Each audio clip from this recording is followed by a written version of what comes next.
So I mentioned I initially started this research with who are you at the intersection of your multiple professional identities? So that's really the question we're trying to answer. But I've practiced this many times. If you ask someone that question directly, they look at you and they're like, cool question. And then they shake their head and their eyes go wide because they don't know how to answer it. They're like, I have no clue. And that is a normal reaction. So everything I've learned about this process is it's very unconscious and it requires a lot of self-reflection and a lot of meta awareness.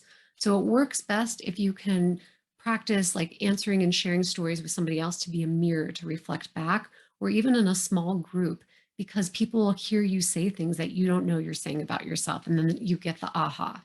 So the questions really become, instead of who are you at the intersection, what are you doing? So thinking about the actions instead of the who. And even the actions are hard for people to think of. What am I doing at the intersection? So then I backtrack even further and I said, let's start with, when do you feel your best at your work? So the feeling space, if you can tap into when you come alive, when you're enjoying your work the most. And it's not your work as a big picture. It's really specific moments. You have to isolate just one little, document you created, or one new process you made that saved you some time, or a certain way you're doing research, or a way that you talk to new clients. Like, you really have to isolate. I really love this meeting I was running. And then you go, wow, okay, wait, that meeting was a highlight for me. So pause. What is happening in that meeting? How am I asking the questions I'm asking?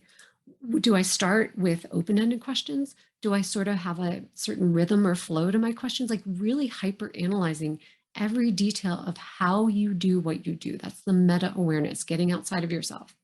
Because when you start getting that specific in these moments when you feel alive and feel good, new language starts to come out of you. So I was doing this with a client named Steven, and he was a project manager and he was burned out. And he's like, I just need to move on. Nobody sees me and understands me at this role. So he's telling me one day about a project he managed, and it was like his best moment ever. He's like, I was looking around like it's a chessboard and I'm moving the pieces around, and I was balancing the tension between teams. Like, that was the language he used. So me as the listener, I'm like, wait, chessboard, wait, tension, balancing, like, those are different words to describe what he's really doing. So then we pull out possible identity words. And I said, Stephen, in that moment, were you the balancer? Were you the tension manager? Were you the chess master? Like, we convert it into identities. And he goes, whoa, you know what?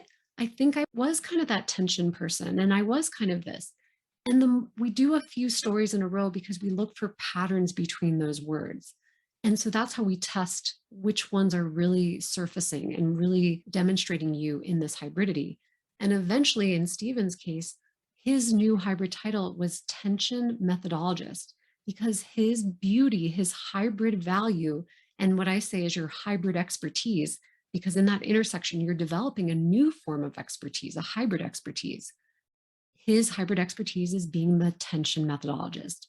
And then he had a job interview a few weeks later, and they gave him the question, hey, Stephen, tell us about yourself. What do you do? Who are you? Like, tell us that story, right? And he started by saying, well, I call myself this tension methodologist because when I'm managing projects, I see how to balance things and so forth. And he said everyone around the table started nodding their head because they understood. They saw his value. He wasn't just giving them the traditional, well, I'm a good project manager because of X, Y, and Z, right? That's the power and the beauty of this. When you can see yourself that clearly, then others see it too, and it just changes the whole thing.